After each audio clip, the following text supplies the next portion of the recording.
When we started the book project, we expected Harnessing Serendipity to be full of inspiring creative ideas, and it is. But what we found is that it's also full of all sorts of really interesting applied science and technology. We went out looking for what collaboration artists do, and along the way, we somehow started finding out how and why what they do actually works.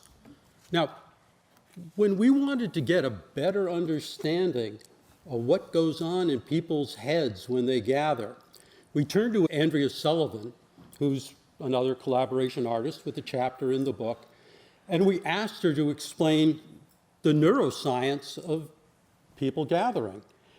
And as a good scientist, she immediately corrected us. And she said, it's not all in the head. You have to think about the whole body. You have to think about the neurophysiology of it. Because a lot happens in the head.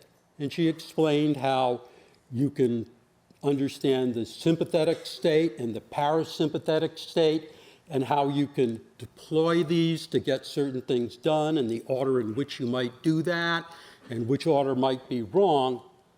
But then she went further and said, but we have magnetic fields that extend far beyond our bodies, and these play an enormous role in the co-regulation dynamic that so many of the collaboration artists we talked to observed, mentioned, and actively leveraged.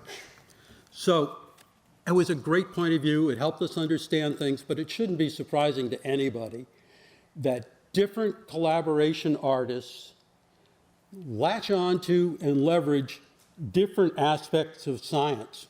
So there's all sorts of science in the book, as well as technology. And the best part about it is that all of the science comes to us in the book in a form that we understand, that's easy for us to appreciate, because it's all in the context of human beings collaborating, which we've all experienced.